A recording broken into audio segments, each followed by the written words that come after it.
The US Secretary of State is embarking on another tour of the Middle East in an effort to boost support for a ceasefire in Gaza. It is Antony Blinken's eighth trip to the region since the war between Israel and Hamas began last October.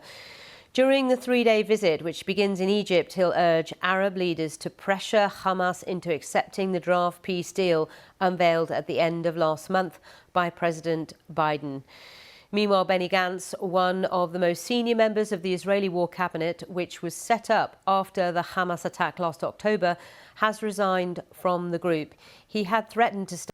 Yeah, there's also information from the released hostages, the rescued hostages.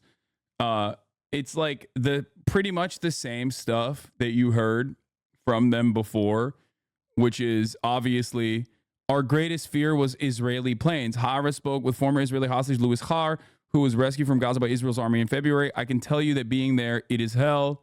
This is a hostage that was rescued in February. Rescued hostage learned Arabic, Russian, and Hamas captivity. Mother reveals. Hostages have been saying the same thing, that they're like, I mean, maybe some of them will say something new this time around. Who knows? But like for the most part, the testimony has been fairly consistent of those who have been released. Stand down unless he felt there was a post-war plan for Gaza with a deadline set for yesterday. He told reporters he wasn't satisfied, and this is the moment he confirmed he was standing down.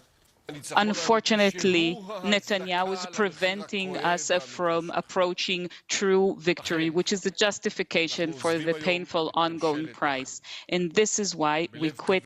I heard you got triggered by a comment. Did I? I don't even know what you're talking about, brother. Hopefully you can be a little bit more revealing about what you mean. The national unity government today with a heavy heart, yet we feel that it is the right decision. We are now in the midst of a campaign that will impact the fate of Israel generations ahead. In order to guarantee true victory this coming fall, when it will be the one-year anniversary of this disaster, we should go for elections and reach a new government. I call on to Netanyahu, set a date for elections. Well, let's go live to Jerusalem now and join our correspondent there, John Donison. Good morning, John. So what's the reaction been to this so far?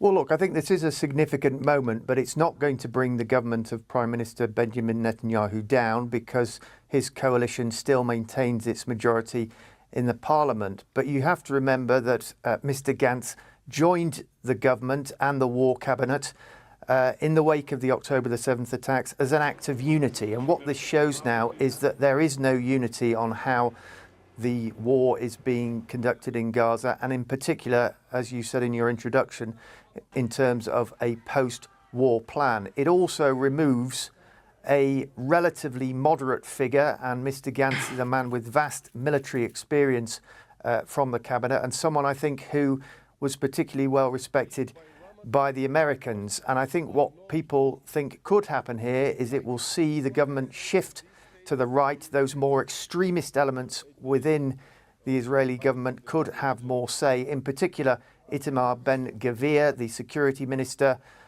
he has already said that he should replace Mr. Gantz in the war cabinet, and he is someone who completely rejects the idea of any sort of ceasefire deal with Hamas. So what does this mean for President Biden's plan that was presented at the end of last month? Antony Blinken is in the region again, and his hope is to try and persuade Hamas to come on board. But now Israel, what Israel thinks about that plan is changing, presumably. Yes, I mean, Mr. Blinken is going to be trying to put pressure, I think, on both sides. He's due in Cairo and then in Israel a little later. But he's got a tough job, and those ceasefire talks don't really seem to be getting anywhere at the moment. Oh, Time Without OO says, chat, all the resignation does is one, place Gantz in the opposition, where he'll actively join the fight to bring the coalition down, and two, likely bring Ben-Gvir and Smotrich into the war cabinet. This means the far right will have full direct control on war policy. However, in about 2 hours, the Knesset will hold a consequential vote to do with the Haredi conscription, which, if it fails, may potentially bring down the government in a matter of weeks. Shit could go either way. I'm here for the drama. Things are so tense and it's not reported in international media. Yeah. The Haredi coalition has actively made a big stink about not having Haredi serve in the IDF. One of the parties even actively calls for a ceasefire now, which is also unique, right? Breaking news, CNN, UN Security Council approved the U.S. proposal for a permanent ceasefire and release of the hostages in Gaza. Yeah, this was an American-backed plan, so I don't know if it's the exact one that UN Security Council voted 14-1 to back U.S. proposed Israel-Gaza ceasefire plan. We'll get back to this in a little bit. But, yeah, the UN Security Council adopted a U.S. proposed resolution endorsing a ceasefire plan aimed at ending Israel's war in Gaza, the first time in 8 months of deadly conflict. Hamas leader Ismail Haniyeh says Israel's attempting to block ceasefire efforts as U.S. Secretary of State Anthony Blinken embarks on a trip to the Middle East. The Palestinian group accused Israel of committing a complex war crime with its attacks on the Nusayrat refugee camp that killed 274 Palestinians, including at least 64 children. Hospitals crippled by months of Israeli attacks and a blockade appeal for international help as they struggle to treat increasing number of patients. World Food Program pauses delivery of Gaza aid through the U.S.-built pier over safety concerns after Israel's deadly raid. At least 37,124 people have been killed and 84,712 injured in Israel's war on Gaza since October 7. The death toll in Israel from Hamas's attack stand at 1,139, with dozens of people still being held captive in Gaza.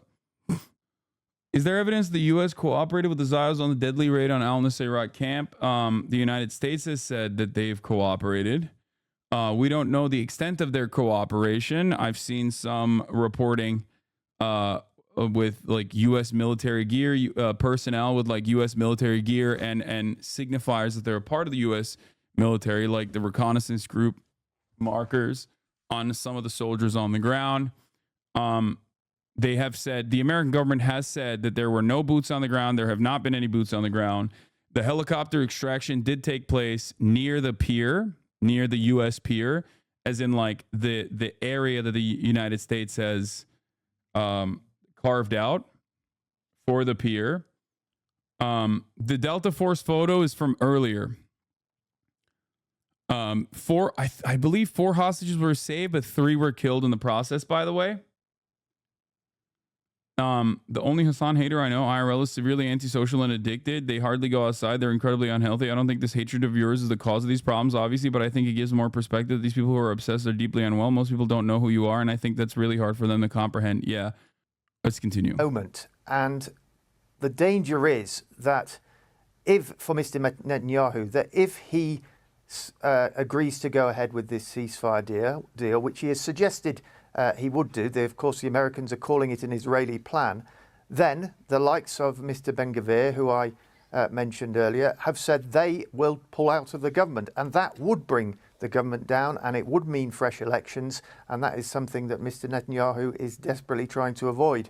So it's going to be fascinating to see what unfolds in the next few days, but I don't think people are holding their breath for any sort of ceasefire deal soon. OK, John, for now, thank you very much indeed. John Donaldson there in Jerusalem for